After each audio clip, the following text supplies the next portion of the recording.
না রে, তোরা ঠিকই বলেছিস, যাই বয়স হোক না কেন চেঁচামেচি করাটা উচিত নয়। এতই যখন জানো তাহলে চেঁচাও কেন? আর তুমি তো কাকিমার নামে যা মুখে আসে তাই বলে দাও, আর পারলো কান পেতে শোনে আর হেভি এনজয় করে। চেঁচাই কি আর সাধে? আমার যে অনেক দুঃখ। আচ্ছা ওসব বাদ দাও। আচ্ছা এটা বলো তো, তুমি তো কালকেই দেশের বাড়িতে গেলে, তা আজকে ফিরে এলে যে? দেখ, আমার দেশ তো আর বেশি দূরে নয়, কৃষ্ণনগর। এই তো কাল সকালে গেছি, আজ সকালে ফিরলাম। আর তাছাড়া এবারে ওই ফলন এত বাজে হয়েছে যে ঠিক মতো দাম পেলাম না, বুঝলি? হ্যাঁ হ্যাঁ, এসো, ট্রেন জার্নি করে এসো, অনেক কষ্ট হয়ে, যাও একটু রেস্ট নাও, যাও। ও মধু কাকু, বল। বিশ্বকর্মা পুজোর চাঁদা কাটতে গেছিলাম, কাকিমা বললো ওনার কাছে কোনো টাকা পয়সা থাকে না, তাই দিতে পারিনি। না রে, ওর কাছে টাকা পয়সা থাকে না, টাকা পয়সার লেনদেন সব আমিই করি। দুধওয়ালা, পেপারওয়ালা সবাইকে তো আমি টাকা দিই। ভালো কথা। তোরা কত টাকা চাঁদা কেটেছিস? 51 টাকা। 51 টাকা।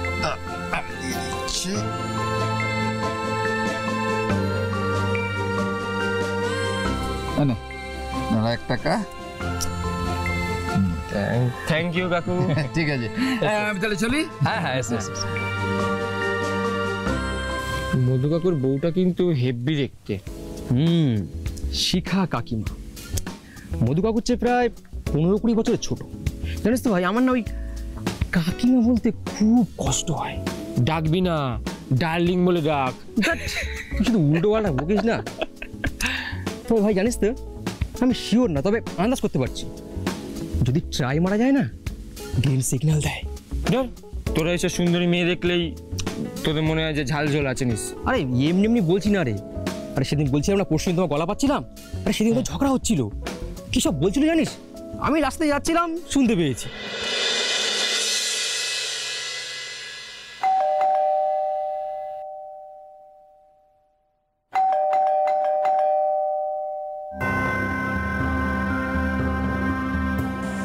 শেখা,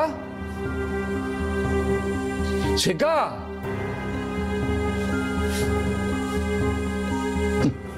ঘুমাচ্ছে বোধহয়। জানে আমি ফিরবো, সেদিকে হুঁশ নেই, উনি ঘুমাচ্ছে। শেখা, না, চাবিটা বার করি।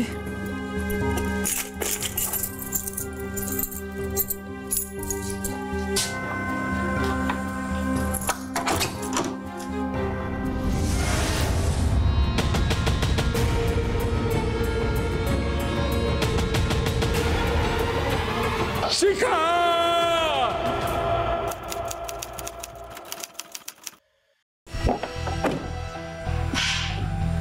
স্যার। বডি কোথায়? বডিটা নামানো হয়েছে। আপাত দৃষ্টিতে এটা সুসাইড কেস মনে হলেও স্যার আমার মনে একটা সন্দেহ এসেছে। কিসের? স্যার আমার মনে হয় এটা স্টেজ হ্যাঙ্গিং কেস। কেন?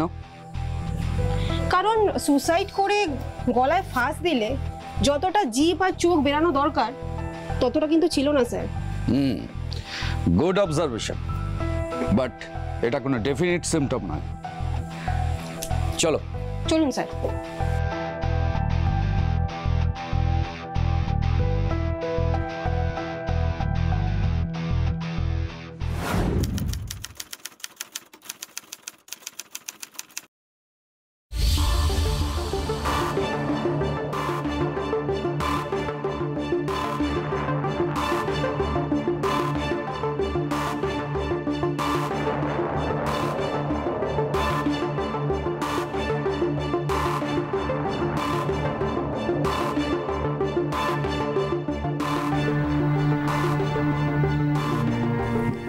দেখো রেণুকা, ফরেন্সিক রিপোর্ট ছাড়া কোনো জিনিসই ডেফিনিট নয়, তবে সিমটম দেখে আমার মনে হচ্ছে তোমার আন্দাজটা ঠিকই ছিল।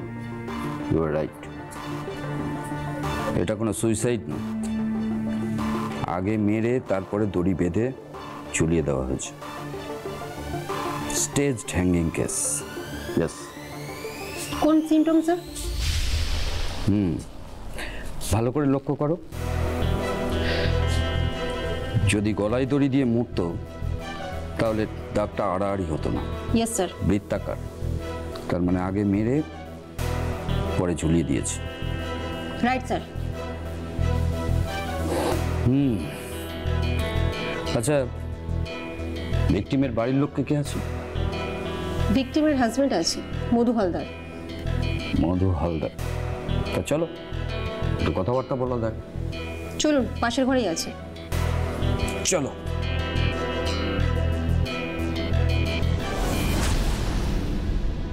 আপনি মধুসূদন হালদার?